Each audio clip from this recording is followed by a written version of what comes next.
Hey,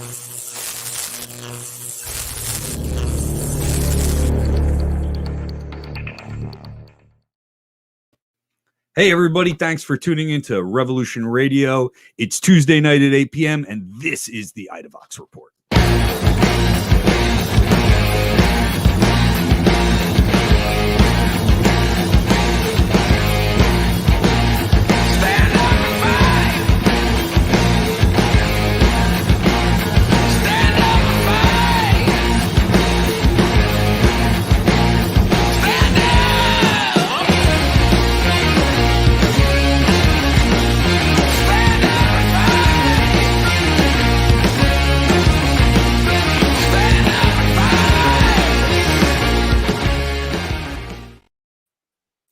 Good evening, y'all. This is Daryle Lamont Jenkins, Christian Perez, and Brian Powers. We're here for the Idavox Report on this day, Tuesday, March 16th, 2021.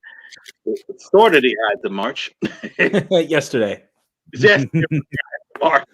Hey, we're messing up dates all day today because I wished Queen Latifah's a happy 50th birthday, and it's not her 50th birthday. Her 50th birthday was a few years back, and so you were complimentary then you were complimentary. Mhm. Right. Hey, my feeling in hold on a moment, I just want to make sure I've got this straight. What I was going to say is that, you know, her birthday is actually on the 18th. Okay. Her birthday is actually on March 18th. But I went on Twitter today and wished her happy 50th, and it's going to be her 51st. So I'm just like, I see, this is what happens when I, like follow the herd is over there wishing her happy 50th and all that, and I'm just like, and it's so funny too because just this weekend, as I was trying to shape up the office around here, I have found like her very first 12-inch single. Oh wow! And this was at a time when I was not too far from where I'm at right now. It was at a time where I used to buy hip hop albums and singles without even listening to them, without even hearing them for the first time. And and it was very easy to do in those days because hip hop was new. You could just pick up anything off the shelf and it's gonna stay with you for more or less the rest of your life. I got the first Public Enemy album that way. I got EPMD when it was spelled EEMD. The Audio 2, I got the Audio 2 single Top Billin'. I wasn't feeling it, but it grew on me. And I remember there's some that I have at home. Well, I probably don't have them anymore. I think I gave them to Melvin McKnight. That I used to have that I don't like listening to anymore. But the ones that I see all the time, the ones that we hear from all the time, I used to I'm familiar with just by shooting blind in the record store. What's your favorite impulse buy? My favorite impulse buy? I would go with, there's a couple of singles. Like Latifah. I don't even, Latifah, her first single was nice. The Wrath of My Madness was always nice, but I like the Audio 2 single, but that first Public Enemy album, when no one knew or cared who they were. So is that like 88? Yeah. 87, 86, something like that. Okay, yeah, wow. In 88 was when here's the fun part. August 11th, 1988 was when I got to see them live. Nice. And by that time, everybody was just like, I don't know about Public Enemy. They sound all right. Matter of fact, they were opening for Run DMC. Along with, this is the hell of a bill, by the way, along with Stetsasonic, the world's most underrated hip hop crew, EPMD, Public Enemy, DJ Jazzy Jeff and the Fresh Prince, and Run DMC. That was the lineup. Public Enemy backdrop. They just started raising that, and everybody was sitting there going, "Oh, who's Public Enemy? Oh, they I." I remember that was also how that was with the music industry back then. You remember you heard the single on the radio. Maybe you heard one single on the radio before the album came out, but you didn't hear anything else unless you went and got the album, right? Because you didn't have Spotify. That's it. You only heard what was on the radio, or you go. And I remember that I went and got And Justice for All, Metallica. Because that was the big deal. They made a video. And I wanted to, and nobody heard the rest of the album. And I went out and got Injustice for All. And it's still, I mean, that's a fantastic album to listen to still. Yeah, but when it came to hip hop back then, they lived off the single because a lot of folks just used to go into the studio, do their thing for one song, and then just put it out, and then just put out the single. Public Enemy was already known by their singles. By that point they had Don't Believe the Hype, they had Bring the Noise, and I think it was Rebel Without a Pause. I think Rebel Without a Pause was out by then. That's Fear of a Black Planet.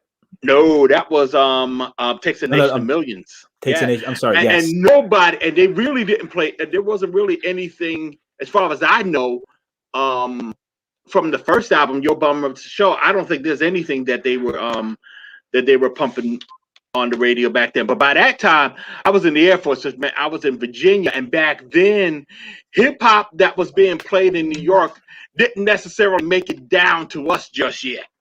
We was busy listening to a lot of everything else around the country because New York would not let anything else from around the country come into the market. It was all New York, and that was it until NWA came along a couple of months later and blew it up. Which is funny because Ice-T had been out there for like years, and he couldn't get anything going in New York until after NWA just like opened the floodgates. And by the way, we got to send a shout out to Ice-T and his crew Body Count for getting their first Grammy Best Metal Performance for a song. Oh damn, what's the name of that damn song? Bum Rush. Bum Rush, yeah. Bum Rush the show. And we always talking about cancel culture. I remember back in the day when they tried to cancel that band for Charlton Heston and the NRA. And they failed miserably. He called it Killer Cop. He mispronounced the name of the song. And I like Body Count, but I remember when they first came out, I honestly kind of thought of them as a gimmick band. I'll be honest with you. Like my impression of them was like, all right, he wants to do something different, and he's just making this kind of one album, almost a goof. I thought it was almost a goof. And if you listen to that song where he's talking about the witch on the first album, and she gouges out his eye, and it's very corny. It does sound, hey, listen, he developed, like you said, but let me tell you something.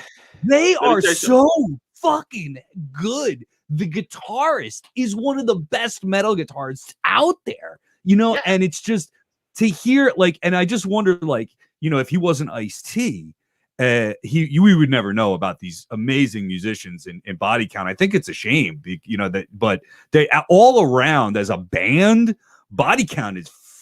I could listen to him all day now, and I used to kind of giggle at him a little bit, so it's cool. The guitarist, I should say, the guitarist is Ernie C, and he's been with them since the very beginning. I saw them. I saw the original band. There's two members that have since passed away, but I saw them when they played. As Punks for Progress pointed out, they played at the first Lollapalooza. Yeah. And I didn't see them. I was working at Tower Records at the time. I didn't get a chance to see them at Lollapalooza because I couldn't get out to Waterloo Village, which is where they was playing in this area. I remember any of it, but Tower Records was a couple of blocks away from from CB's, and my boy who also worked with me at Tower Records, he saw a quick thing like the day before in the classified section of the Village Voice that said Body Count's going to be playing at CB for $15. That was it. So on our lunch break, we went over to CB's, got our tickets, saw saw Ice-T sitting there, hanging out, and I was just, hey, what's up? And then left and went back to work. That was Stevie's. Awesome. I ran into two of the Ramones there. I mean, what a dump! It smelled like piss from miles away. But the coolest people were in there all the time. It was awesome. Hey, when I went to the show, it was like the next day. It was. I mean, I posted this video because I'm actually at the stage while he's singing Cop Killer, and. Chuck D was there. Eddie from Leeway was there, and Leeway. Okay, that's a throwback. Leeway's a throwback. Leeway was. Yeah. It was a hardcore band when America wasn't ready for hardcore. No, they were trying to be ready, but they didn't know what was up. I mean, this was a show. This was a show, and unfortunately, a lot of times, whenever you have shows at CB's at this point, there was like a lot of those bands that were just local, and they were on the bill too. I don't remember a single one of them. I do not remember. But one of them was me. No, Agnostic Front, Madball. Not true. I'm wrong. No, hell no. Madball would not be an unforgettable band. But I'm sorry. Blitzspear, a band called Blitzspear, played that set. So that's the only band that I remember because they're the only ones that came as hard as ice. So I love Madball, by the way. Oh, Madball's the shit. I mean, Look My Way might be my favorite song ever. NYHC all day. NYHC always. So, but it was like it was cool seeing the Grammys. It was cool seeing Cardi B and Megan Thee Stallion caught some hell online. I would recommend everybody go to Twitter and just watch how Cardi B is dragging Candace Owens all over the platform. It's just like she warned Tommy Lauren when Tommy Lauren came for that she would dog walk her, and Candace Owens wanted some of that, and here we go. Uptown Girls from the wrong side of the tracks. Oh no. She's putting Candace Owens under the tracks. See, Candace Owens does not like black people. No, and self-hate is strong with her. I mean, I've never heard her say a positive thing about black people whatsoever. So Cardi B coming for her is just like SoCal. And but see, when you want to talk about what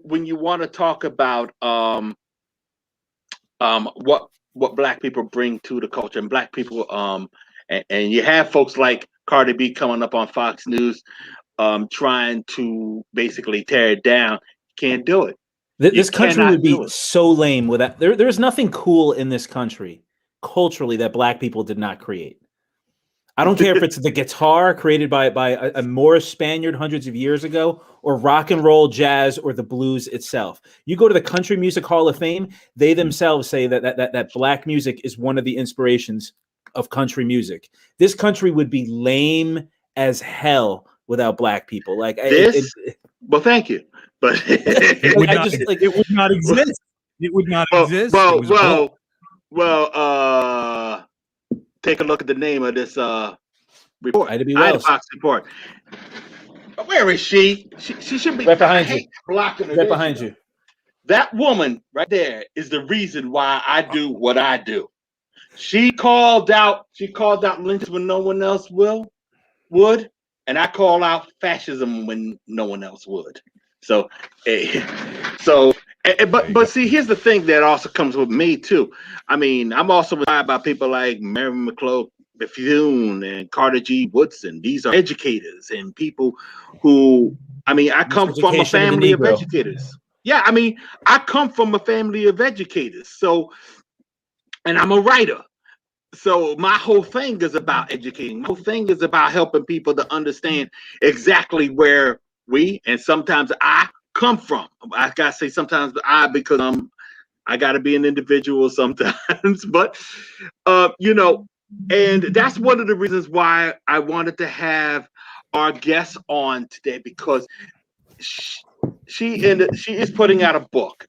is putting out a book, a children's book that she came to me on Facebook promoting a new children's book. It's her first book. It's called The Color of Play, and it is something that when I read it, I was like, I have never seen anything written like this before. I mean, normally you do see a lot of books, a lot of children's books that promote diversity, but there is so much more going on with this that we just got to talk about. So I want to introduce everybody to Nneka Howell, the author of The Color of Play. And how you doing today? Hey guys, thanks for having me. I appreciate it. How you doing, Nika? Thanks for coming. Thanks for coming. Because I am not kidding when I say that this was a phenomenal book, and I say and I have a link on Idavox. I have a review of the book, and I call it unique. And one of the reasons why I call it unique because there's so much going on that you don't see in children's books, particularly conflict. Mm-hmm. I don't think I've ever. Everything is usually sanitized for people to take in, you know, for children to take in whenever it comes to children's books.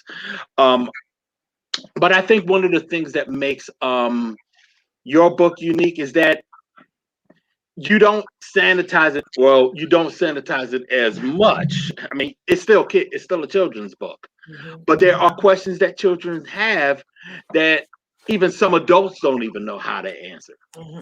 So I want to bring you on, and I wanted you to talk to where did you come up with the idea. First of all, let's tell everybody what the book is. I want to explain what the book is about. So The Color of Play is a children's book that advocates for diversity, acceptance, and friendship, to just make it direct. So when I wrote the book, I wanted to kind of highlight the different struggles that Black children have to go through that the world is not necessarily ready to admit, or they're so quick to silence. So without telling too much of the story, there's a focal point in the story where one of the Black children, he's one of the main characters. His name is Andrew. His best friend is Jacob, who's a Caucasian kid. And so they've been best friends, but Andrew can't do the same things when they're playing outside that Jacob can. And so that's the conflict in the book. And it comes to a point where the parents have to get involved and help the children understand the differences in culture and the differences in different forms of racism that kids do go through. You know, as adults, we like to think that, you know, kids don't see these things, but as we know, hate is taught in the home, just like love is taught in the home. And so if we can, the reason why I wanted it to be a children's book was because I know how important it is for those type of seeds to be placed inside the home. When those seeds are placed inside the home, and we teach children how to love instead of hate, or, you know, how to accept each other and how to stick up for each other and stand for each other, then that's when they grow older and they know how to address those situations when they come before them, instead of getting to the point where they're adults and they were never trained to do these things. They're more sheltered, or maybe they were just simply taught hate. And so I just wanted to create a book that spoke to the differences, specifically within the Black culture, but this is a series. And so The Color of Play, there will be 3 more in the series. And so as the series goes on, I will be addressing different things. And I want to make sure I continue to incorporate diverse groups of children in the books, you know, so that everyone is included. So that was kind of the inspiration, how to deal with conflict. And even the main character, Jacob, he is adopted and he belongs to a biracial family, you know. So I just wanted to just kind of, you know, mix things up a little bit, just kind of steer away from what the norm is for children's books, and kind of touch on the meaty stuff that we often avoid as adults. And, you know, we're scared to talk about these things with our children, but it's things that we should not shy away from. We need to get more comfortable being uncomfortable, so that when our children get older, you know, they'll know how to appropriately coexist with each other. That adoption part is what took me. I was like, adopted at 6. So it's kind of like, whoa, now you're talking about older kids. See, normally when people do books like this, children's books like this, and it's based on diversity. It's about diversity and all. They always talk about the Black family that moves into the neighborhood, and that's all good. And that's all good. But you flipped the script. You went, I am adopted. My biological parents gave me up, and I'm now living with a biracial family and moving into a neighborhood in Chicago. And I'm like, tell me more. I was like, oh, and you told, oh my goodness, this was so good. It was real good. I mean, this was inspired. Actually, how inspired was it? I mean, was that something that you had seen in your travels that made you say, you know what, let's address this? Yes, yes, pretty much. So the inspiration, so the conflict portion of the story, it stemmed from me knowing that my little boys or my little girls, my children rather, cannot be seen doing certain activities outside without it being looked frowned upon. And so it does stem from a personal experience. It does stem from, me seeing certain amounts of police brutality, or me just seeing, different friendships, whether, because one of my best friends is Caucasian.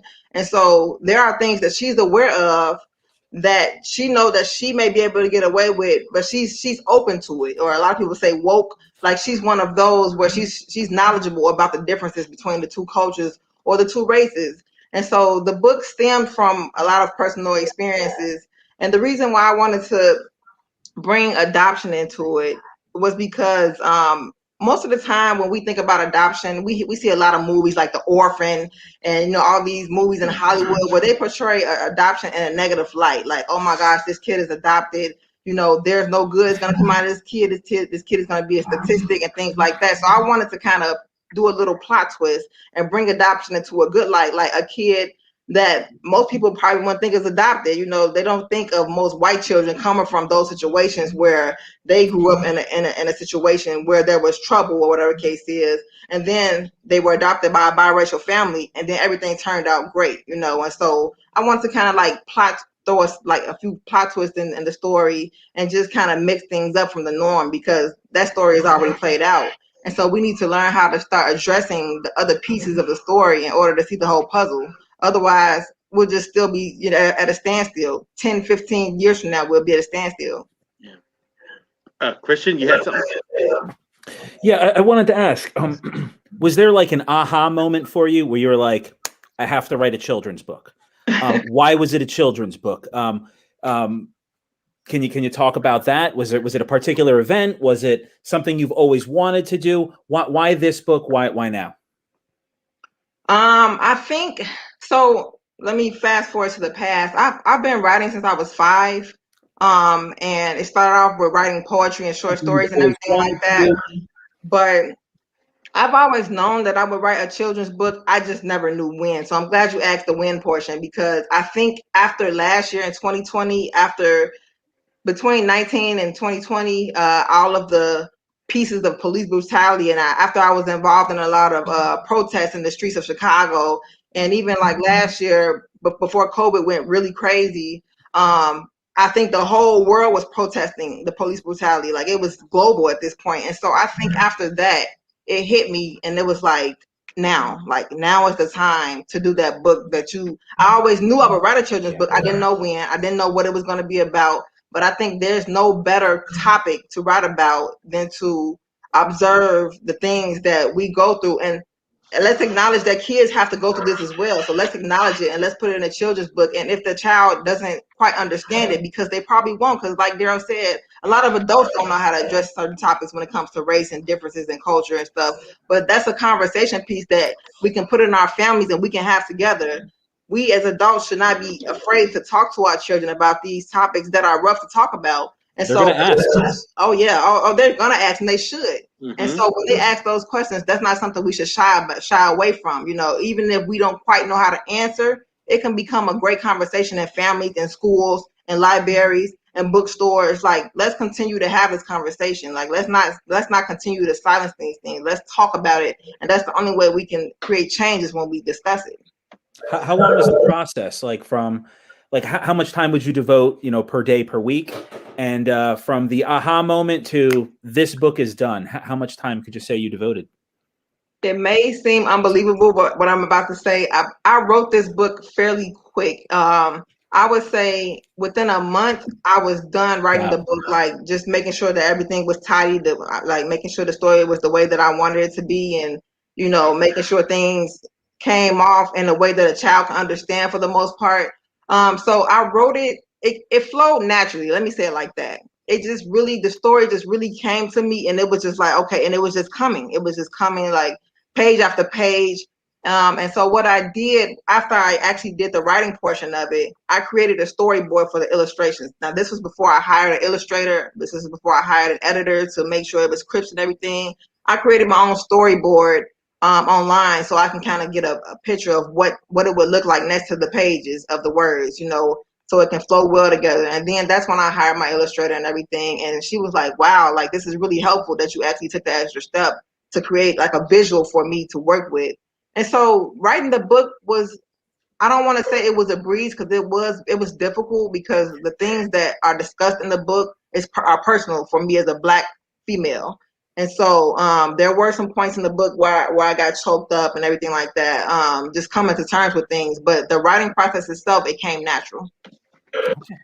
Now you are the founder of Inked Expressions, and this is a new organization as far as for myself. So I was going to ask you about it.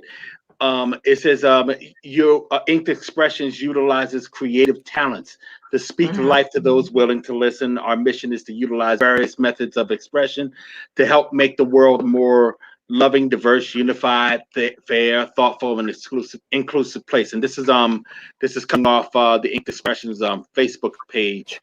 Could you tell us about Inked Expression and what was the inspiration to that? So Inked Expressions is based off 6 principles. So it's community, unity, diversity, love, creativity, and justice. And so the inspiration from it came from my writing in a sense. That's where the name comes from, Inked Expressions. The inked part is for writing, of course, and then the expressions is a variety of creative expressions that we can use to create change amongst other people. And so we do like photography, we paint, we do like design things. Like last year in 2020 in December, we created over 300 greeting cards, and we distributed them to local nursing homes and assisted living places.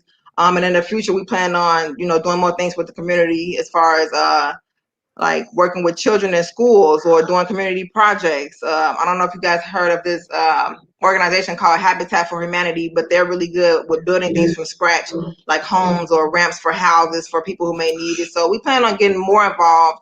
But the ultimate inspiration was just that we wanted to find a way to creatively express what it means to be unified. And so we're going back to the love versus hate piece. And I had started an organization in college when I was getting my bachelor's degree a couple years ago, or quite some time ago. And it's kind of like a sister organization to that, community based.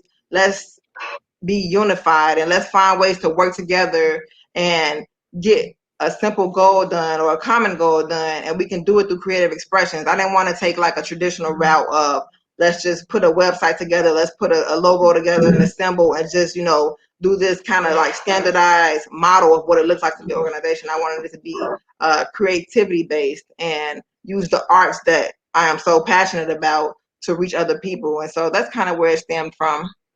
Right. And it's one of the things that I think is real important, because after last year with all the tensions and strife that was going on the entire summer, I'm not going to say there's going to be a cool down period, because there's not going to be a cool down period. But there is going to be a need to, how should I say, deal with the situations that we're facing soberly. Not that we didn't do that last year, but things are going to start getting warmer out there, and that's what and things are starting to pop off.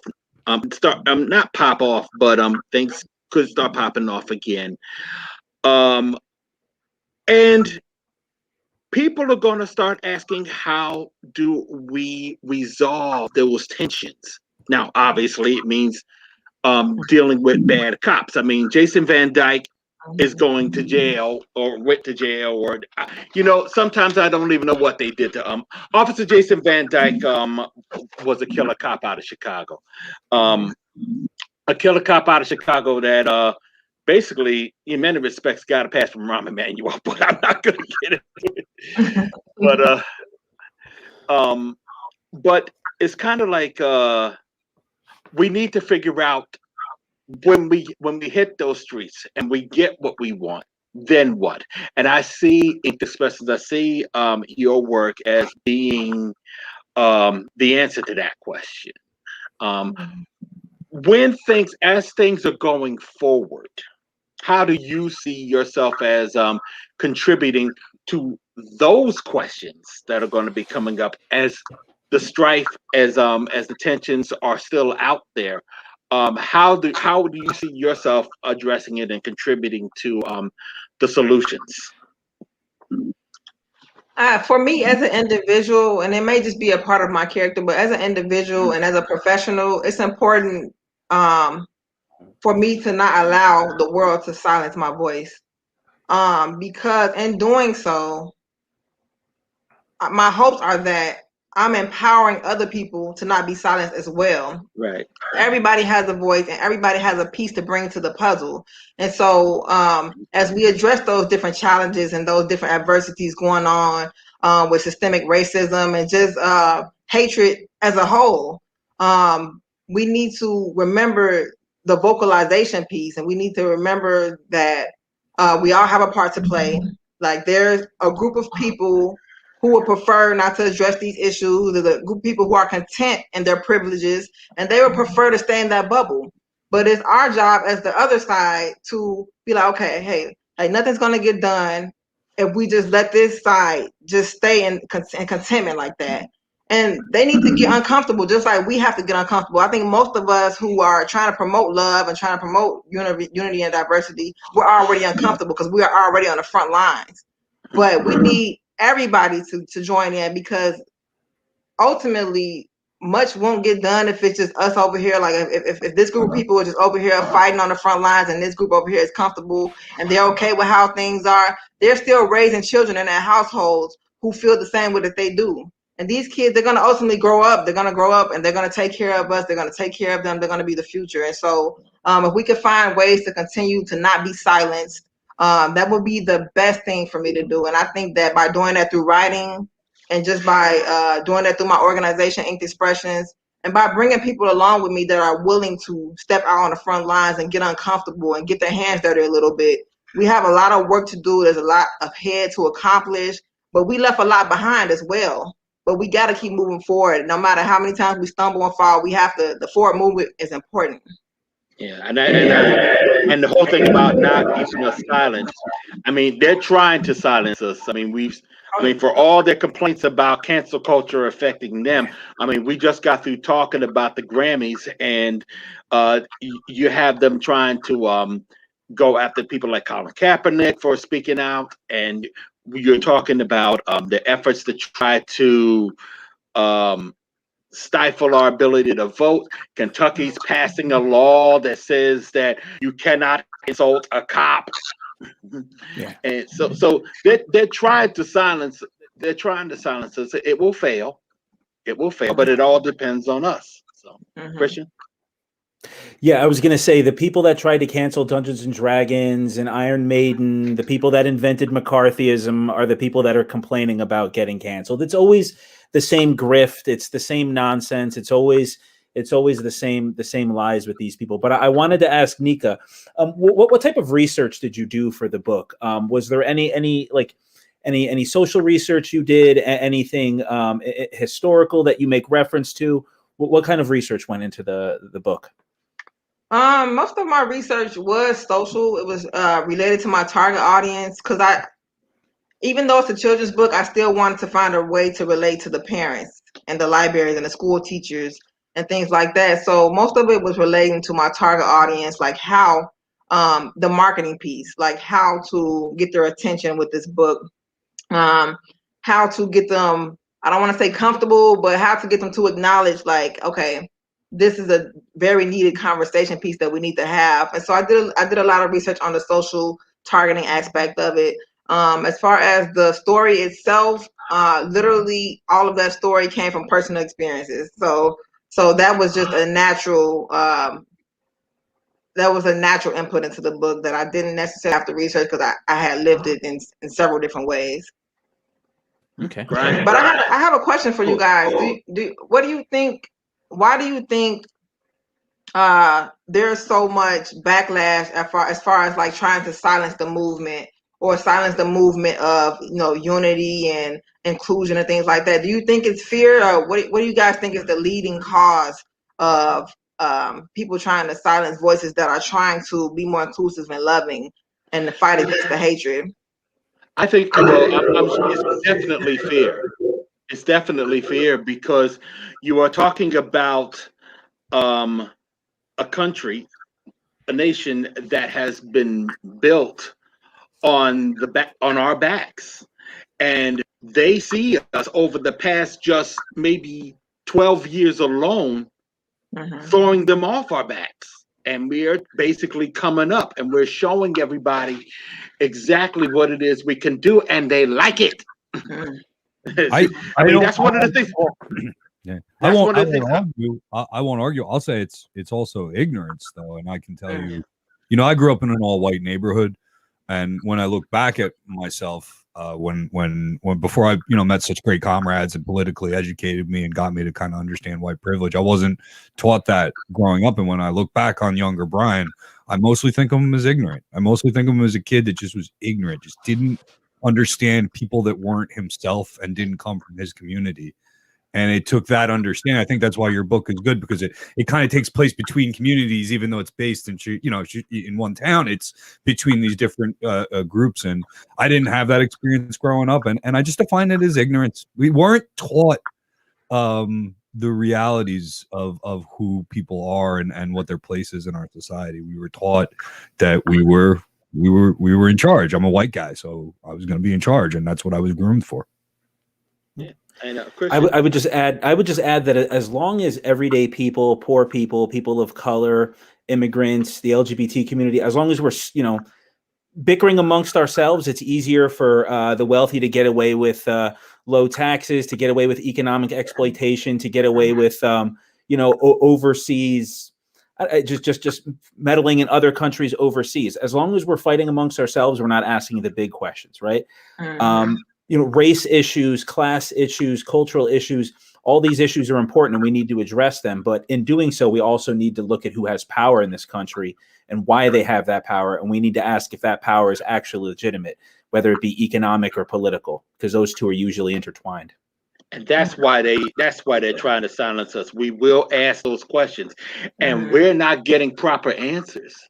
So our truth is, if you can't give us a proper answer, that means you don't have a real solid reason why basically you're in charge and I'm not. And I think I remember I bring this character up, this dude Paul Miller, and he was a part of one of these hate groups called the Boogaloo Movement, and he said flat out that when the right feels that they can no longer win national elections due to shifting of demographics, that's when the Second American War will happen.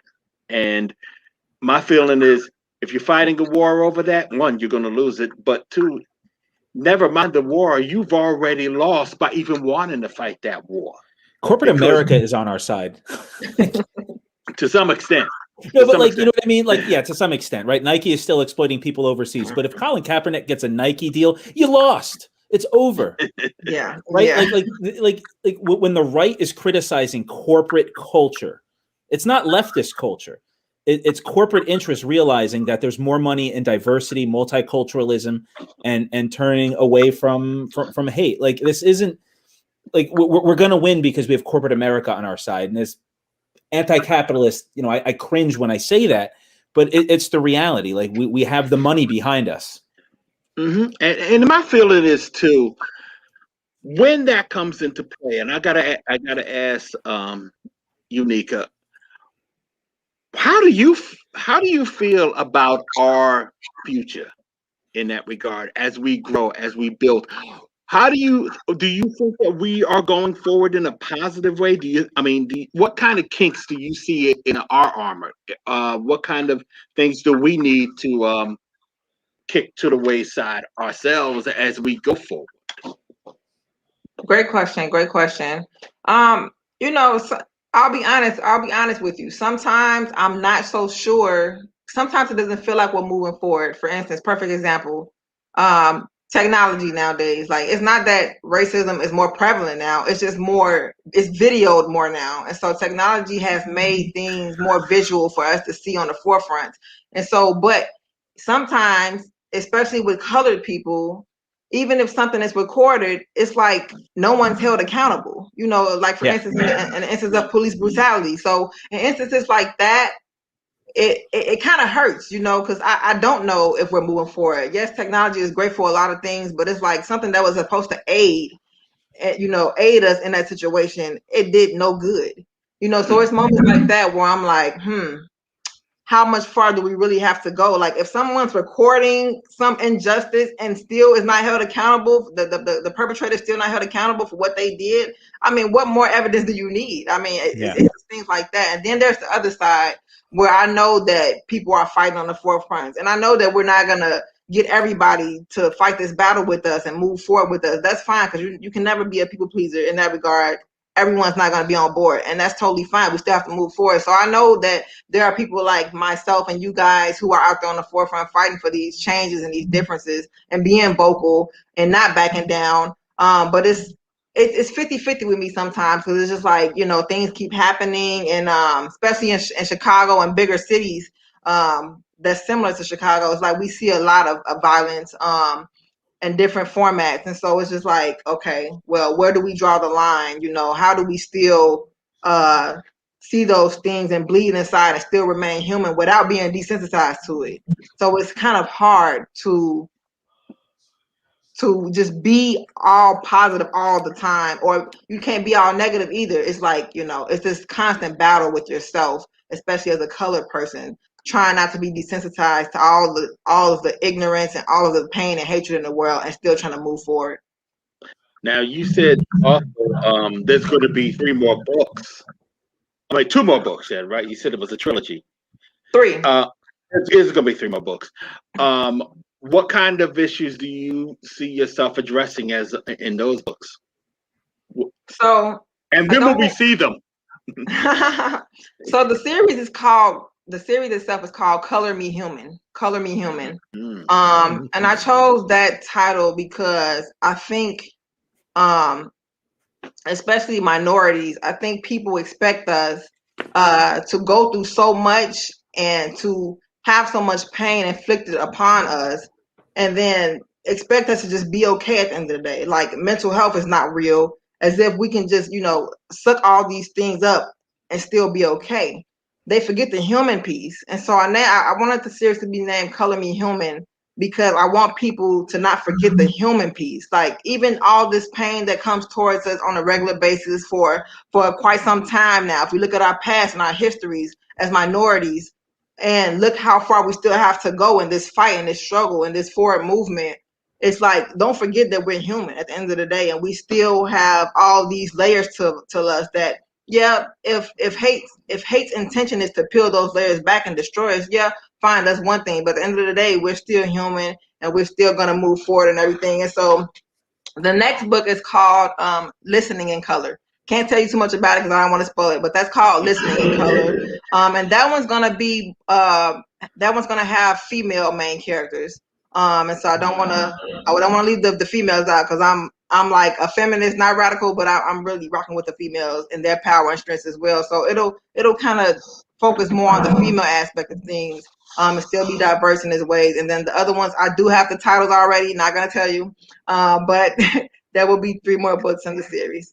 All right. You're coming back whenever that. I hope you come back whenever it's time. I'll be glad to. As long as you guys are having me, I'll be glad to. We will. We will. Do I have time for another question? We got lots of time. We got 15 minutes here. I don't want to hold things up, but I did want to, because a good friend of ours on NJR Live, who's with us tonight, Christian, he said that 2020 kind of peeled a lot back on society. We saw a lot of what was underneath, and for better or worse, I think that we exposed one of those major things that's I don't know if you want to say it's exposed, but came to light because of the death of George Floyd, I think, was, police murders. I think another layer did come back. Another layer that came back, I noticed, was in schools and Zoom teaching. And I, as a parent, I got 4 kids in high school, in school right now, got to observe teachers in the classroom conducting class in kind of a way that we had never seen before. And I saw a lot of great things. I want to give credit to the teachers that I saw for doing a wonderful job with our children. And I don't name names because there were so many of them. But one of my kindergarten teachers was brilliant. She kept the kids engaged more than most live teachers. But also, what I was also exposed to was the indoctrination, the nationalism, and I wouldn't even say it's the teacher's fault, but that's the way they've been indoctrinated to admire the police, admire the military, kind of back these white supremacist institutions from childhood. Do you, I know you address it, of course, in this book, but do you work with groups to try to take on, our public education system or our education system in general? Because your great work alone, can't fix this massive kind of brainwashing. I mean, I heard it. It really is, to a degree, somewhat brainwashing. Great question. I do plan on working with groups, especially in the education system, more. I do a lot of personal work in my personal life with my best friend. Shout out to Emily. She is a teacher. She is white, but she does a phenomenal job because her classroom was majority minorities, and so her school is it's more in a privileged area, and so but the classroom itself is more minorities, and that her students are more minority based, and so she does an excellent job. Like doing things for Black History Month. She'll even do things that's not quite in the curriculum and things like that, just to try to educate her students on things that involve diversity and inclusion and cultural things.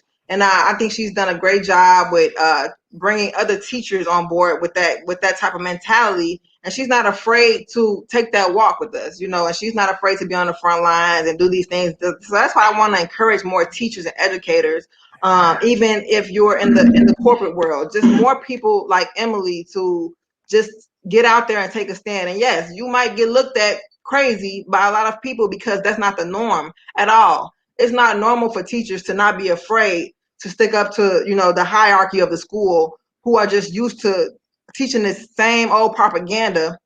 And we all know that the history books, if once you get to college or, 7th, 8th grade, it's all propaganda. They don't even teach history as it is.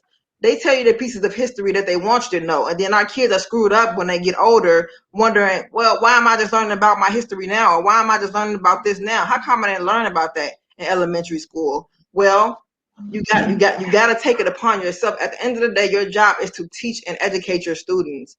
And we fail our children, we fail our students every time when we're scared to take a stand for what they really should know and what they really should be educated about. And like Brian said, if a lot of this stuff is ignorance, well, then we're just going to keep hitting replay then. Because if our teachers and our educators and our parents and our communities and librarians and everybody, if we stick into the same script, literally we look like robots. We just robots. We just doing the same old thing every time. We stuck in the same assembly line and we will get nowhere. So I do plan on being a part of that even more outside of my personal friends and stuff that are doing things like that. I would love to network and work with more teachers and educators and everybody who just trying to get part of this forward movement. Definitely. And that brings us to the question that Ill Will 2020 asked. Please address the school to prison pipeline so that young children can be educated. Well, deep. That's deep. Do you plan on looking at the school to prison pipeline? Like in later texts? Do you think that that's something that children can understand and handle? Yes, I think I think it depends on the child because maturity is a thing, and so I think it does depend on the child. I actually have a personal heart for that population of youth, because I used to volunteer in the juvenile prisons with my church, and so I used to go in there and do poetry for them and speak to them and things like that. So I actually have a heart for that population of youth. But I do plan on doing more with that population in the future. I don't know quite how I would address it or anything like that, but it's definitely a conversation that needs to be had because that's a whole conversation in itself. Let me tell you something. This is the kind of work that my father did. His whole mission was to get away from the school to prison pipeline. I mean, he grew up in Newark, New Jersey. He moved us all down to Somerset, New Jersey, which was basically the suburbs, but he was always working in Newark just to make sure that those kids did not go from school to prison. They went from school to college or something or school to a job, whatever it is they wanted to do. And it used to frustrate him because he felt as though as time went along, all the resources that he had were taken away from the state or from whatever bureaucratic nonsense was going on. I remember him driving past a school in Newark. I mean, when he was alive, we would drive through Newark and he would just be ticked off about how things have fallen apart. And he was and we drove past the school and he says, I kept kids off the street in that school. And he was talking about evening recreation programs where kids would get out, go to school, get out of school instead of going. I mean, sometimes they would go straight home or they just find something to do that just stayed off the street, Now, in the 90s, they were attacking programs like that. So kids, they called it midnight basketball at that time. And they tried to basically demonize the whole idea. But I think the reason why they demonized the whole idea is because it worked. And more, they're in the position where they cannot stop us from keeping programs and keeping things going forward for our children. Yeah.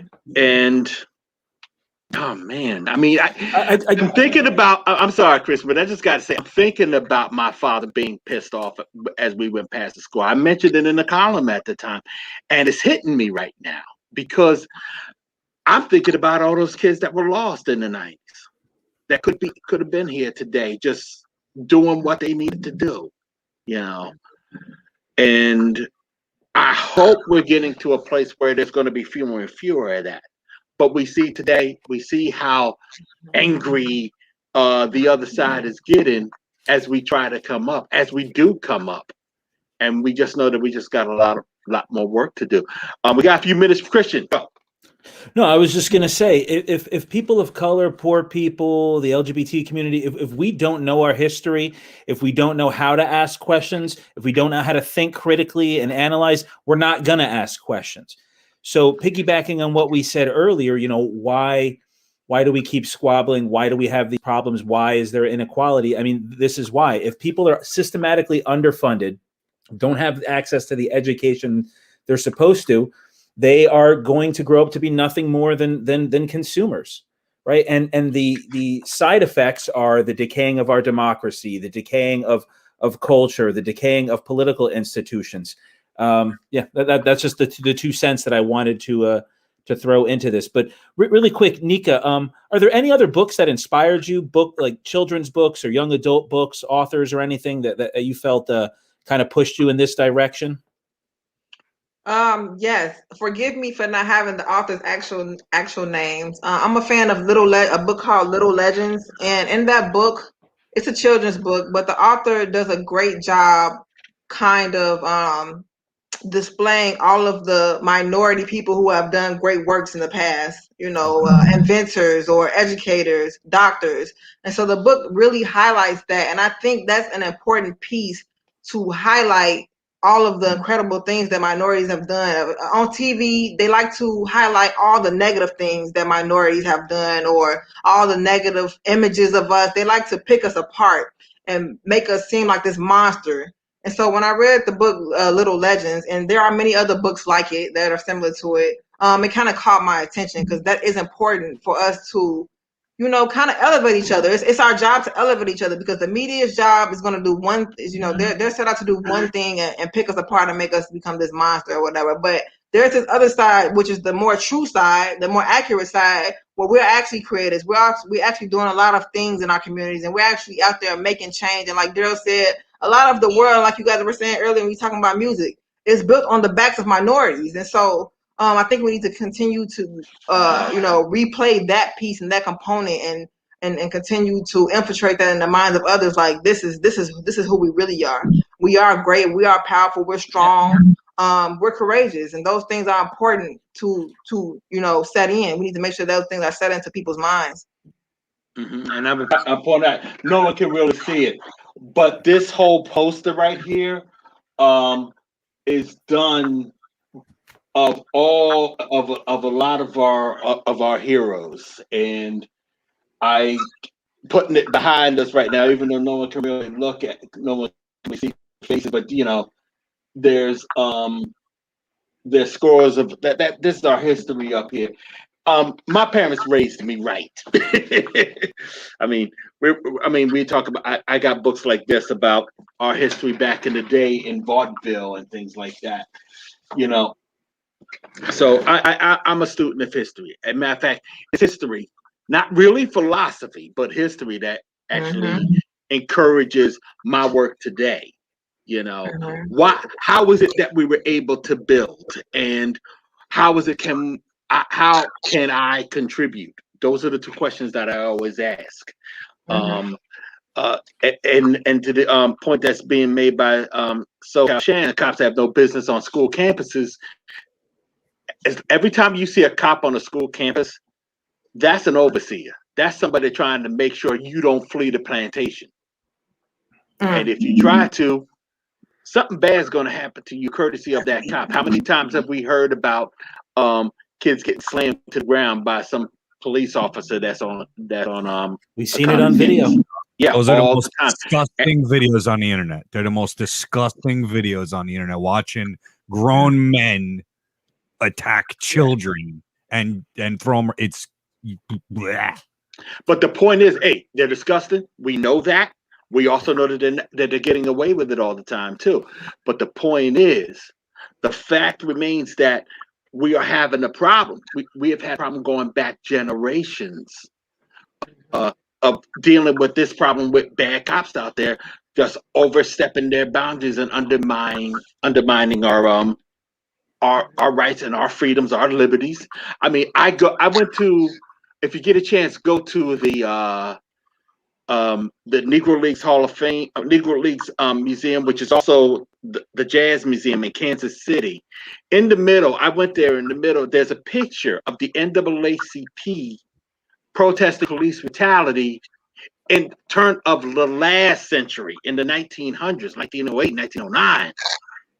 And I think one of the reasons why you see people like Trump coming up and people that love him flaring up now that he's gone is the fact that they know that we are putting ourselves in the position to finally do something about that. I'm always going to be the optimist. I love my people, and I know my people can do great things, and we're going to.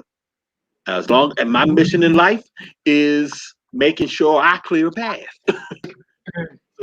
So I want to thank you, Nika, for coming here today. And you gotta come back. And when those new books come out, we will have you on again. Make sure that we know about your new books when they come out. And speaking of making sure people see these books, when does the book drop? March 31st. Woo! Right. So it's coming up in about a week or two or a week and a half, whatever it is. But March 31st, it will be on Amazon. It'll be on Barnes & Noble's website. It'll be distributed in a lot of other places as well. So March 31st, you guys can look forward to it. All right. The 32nd anniversary of me getting kicked out of the Air Force. So, like I said, I want to thank you very much for being here, and we will talk again. Ladies and gentlemen, the book is called The Color of Play. This is Nneka Howell of Inked Expressions. I want to make sure that we hype up Inked Expressions as well. Give her all the love and support that you can. And until next time, thank you. And thank you for being here. Thanks, guys. Take care. Bye-bye. Bye. So, Christian, you got anything to say about all that? No, I think that was great. I mean, I love anytime we can get somebody on to talk about what they're doing to help kids, to help with education. I think that's great. I think it was great. Yeah. I think that was a fun interview. She had a lot to say. That was awesome. But yeah, I mean, go ahead. I was gonna say, are we closing off? Do I promote next week's show? Yeah, promote next week's show. Tell us what you got. Next week. Brian and is it Dr. Letitia? Is it Sampson? Yes, sir. Yes, Dr. Sir. Letitia Yes, Sampson. We're going to be talking about political cults next Monday live. Oh, there's the graphic, the American political cult. Reach out to me. Find me on Twitter at Perez Podcast on Twitter. Look me up on Facebook. I'm going to be talking about a couple different organizations. If you have any experience with organizations, anything you want to talk about, reach out to me at perezpodcast@gmail.com. I want to hear what you have to say dealing with political cults. Yeah, we've had some wonderfully uncomfortable conversations about who we're going to call out on this show, because I think when you've dealt on the left, let's face it, we've all dealt with culty little groups, whether you consider it little cliques within your organization or whether it's outright like weird shit going on. There's drivers behind that. There's individual drivers when it comes to psychology, and that's why I'm so honored to have Dr. Letitia Sampson providing. She's a clinical psychologist, and she can tell us what's going on in the human brain. Chris is a political science mind, and that's what we do special reports on. When we have two geniuses like this come together, it ain't a regular show. It's a special report. So there's our YouTube channel on the screen for Revolution Radio. Please go there, click on it, and subscribe, because this is going to be Monday night at 8 p.m. We're really looking forward to it. Yes. So this is Monday night at 8 p.m. And I'm going to try to help them up with some material because Lord knows, Lord mercy, I know I got stuff on that. I want to pick your brain. Pick your archives. Yeah. Let's do it. Yes. One of the groups we won't give everything away, but it rhymes with mamoosh. There you go. I might come on by, Daryle. It'd be good to just hang out and see you. Yeah, it'd be cool. And I got my first my first vaccine shot 2 days ago. So I'm going tomorrow. So yeah, I got get vaccinated, people. Get vaccinated. Yes, please. We can get these masks off our face. Well, no one's in this room, so I can just be me. And so, but now this. So, Brian, do you have any plugs? As that was Robert it, Evans, I think. Want to plug your pluggables? No, that's it. Subscribe to our YouTube channels, One People's Project, Revolution Radio, and you'll get the little ding in your pocket, or it'll vibrate and make you feel good and let you know when Revolution's on the air. And then read that book that he's got there. If you haven't. Anybody that wants to study School to Prison Pipeline, look up New Jim Crow by Michelle Alexander. You could also look up Miseducation of the Negro by Carter G. Woodson. That's a classic. But if anybody wants to study the School to Prison Pipeline, New Jim Crow by Michelle Alexander, it's a must read. It's a must read. Required reading. It should be. I hope that's that's another school book right there. And I hope that they're reading that as young people, because that's such an important book. Absolutely. Absolutely. And if anybody wants to try to get a hold of One People's Project, we're at onepeoplesproject.com and Idavox.com. If you want to find out what's going on from day to day. You can also find us on Twitter and Facebook. Of course, Twitter is at One People's Proj, PROJ. And then there's also Idavox OPP. And of course, if you guys want to catch me on my own Twitter account, it's at D Lamont Jenkins. That's also my Instagram. And I'm really prolific on that thing. So all right, y'all. We're gonna see y'all next week. I'm trying to figure out who we're gonna have on next week, but I'll figure it out. You'll see the commercial on Twitter, Instagram, Facebook, and all that. So again, I want to thank Nneka Howell for coming on. I want to thank for promoting the book and basically hitting me up that she exists, because damn it, we need to big up people like Nneka Howell and the work that she's doing, and we will, because We need it. We need it bad. And I think a lot of people are going to learn a lot from her work and her book, which is, again, The Cover Play is coming out on March 31st. Just check it. Just keep an eye out for it. All right, y'all. Take care. Thank you very much for being here tonight. And we'll see y'all next week, next Tuesday at this very same time. The Idavox Report is out. Peace.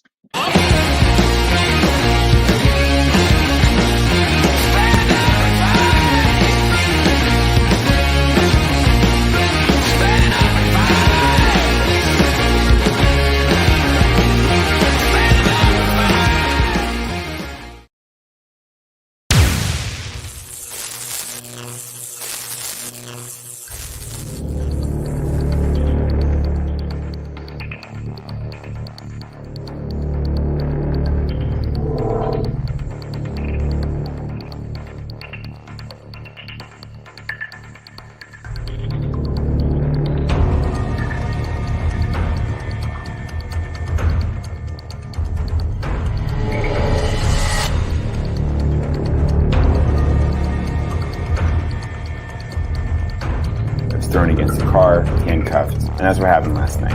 The police kicked in the door, shot him twice in the chest, and he died.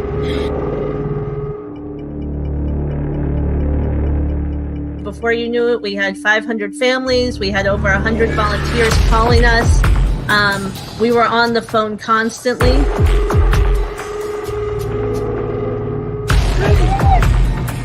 I can't get, and I got one police department telling me they don't know who's in charge. I got another police department here. Everybody's got a gun, and nobody knows who's in charge. Did anybody figure out who's in charge yet? Is there anybody in charge here? Any police officer in charge? Are you in charge? I can't find anybody in charge. That's the problem.